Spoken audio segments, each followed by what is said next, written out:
My first year in the league with New York, I was put on something called a kickoff team. Okay? It's called the kickoff team. And I was a wide receiver. Okay? That means I'm one of those guys who want to avoid getting hit. Okay? I don't like getting hit, so I'm a wide receiver. I'm on the outside. If they throw me the ball, I'm happy. Okay? But in order for me to get on the field, I was going to have to play a different role.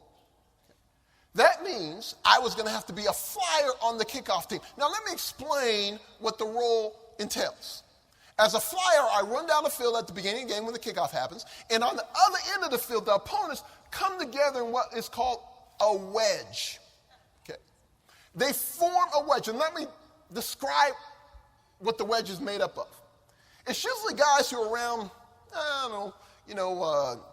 260 to 280, kind of too small to necessarily be a lineman, but too big to be a linebacker, only have one purpose in mind, just to create painful experiences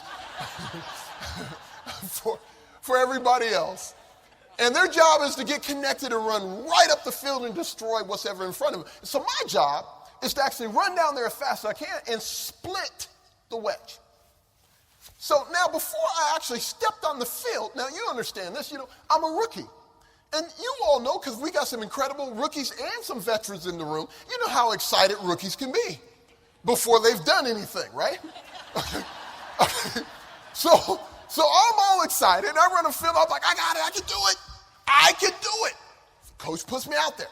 So I get on the field, and the first play, the kickoffs happen, and I'm flying. You guys had to see me. I mean, I haven't ran full speed in about 9 years, but if I was running full speed, and I saw the wedge right in front of me, and then all of a sudden the reality hit me. I looked at this wedge, and I was like, oh my goodness. Now understand, my purpose and my job on this team was to split the wedge, to do my part. But you got to realize, I had to make a decision between self-preservation or what was good for the entire team. So what I chose to do, because, let me do it. I think it was Stephen Covey said, you need to sometimes come up with win-win solutions. And now, I understand it was only a win-win solution in my mind because I didn't have this conversation with anybody else. But in my mind, I found a win-win. First of all, I considered the environment. There's 22 people out here. Who really knows what's going on? I mean, people are running all over the place. Okay? Is that reality? I mean, think about it sometimes. I mean, it's not that you're not working, your coworkers aren't working, but stuff can get so busy that people can look like they're doing something. But who would know? Right? Okay.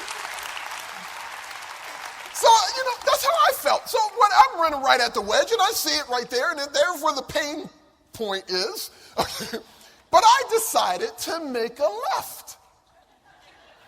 So I ran right out and went left. But then I still came back because I assumed that if I run to the left and avoid the wedge, then I can come from behind and tackle the guy then. Now, you got to understand, that's thinking on my feet, right? I mean, anybody else would consider that creative problem solving. So that's what I thought I was doing. So I ended up coming around the back end. I do make the tackle. Now, I didn't tackle him on the 20. He got tackled on the 45. But I tackled him. So I tackled him. I brought it down to the ground. Now, here's what's amazing. I come off the field. Now, I ran around the wedge. No one else knows. But I ran around the wedge, made the tackle, came off the field, and I had my teammates telling me, high-fiving me, going, great job. Oh, saving tackle. Way to go, Boles. I was like, oh, man, yeah, that was definitely a win-win. Okay, I'm even getting complimented for this.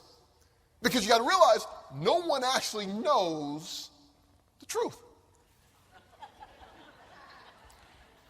Now, I believe there's one thing, just one thing, and you all can relate to this because you probably you have much more controlled environments, but I believe this is the one thing that allows me or gives me the authority to speak as much as I do. I get to do this for a living, travel all over the world, speaking to all these companies. Like, what can a football player possibly tell all these business leaders, executives, because he played football. Yeah, it was football. But here's what football had that unfortunately not enough organizations have. That is video cameras.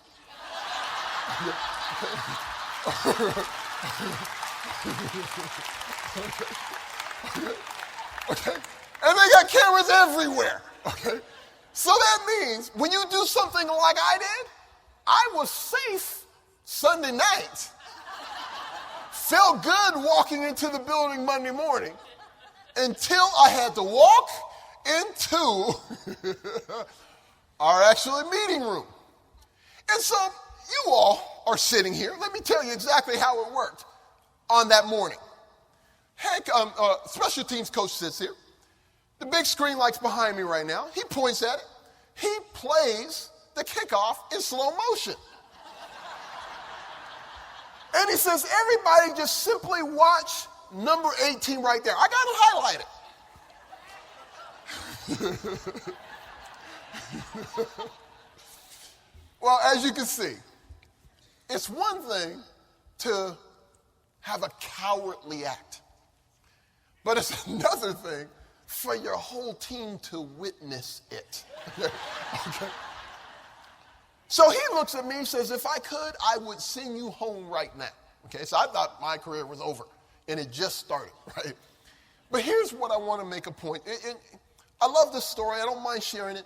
But because I didn't run through the wedge but ran around the wedge, let me tell you the price of that. It sounds simple, fun story, but let me tell you the price. See, we're in New York. Okay? And the New York media, nobody cares about this kid, Eric Boles from, Lakewood, Washington, right outside of Seattle. Nobody really cares about the fact that he's the one guy who decided to do something different outside of the rest of the team. What they did talk about is how the quarterback let him down, how the running back didn't get enough yards. Even though we lost that game by a field goal because we tackled him on the 45 and not the 20, they only had to go about 15, 20 yards to be in field goal range, and they win the game. That year, we didn't make the playoffs. So the price of my cowardly act, the price that fear cost me, didn't just cost me, cost the whole team. And you would think somebody who's just a special teamer cannot possibly have that much significance. But the reality is, fear is expensive.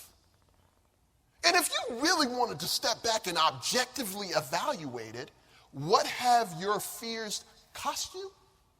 You'll realize that those fears are pretty expensive.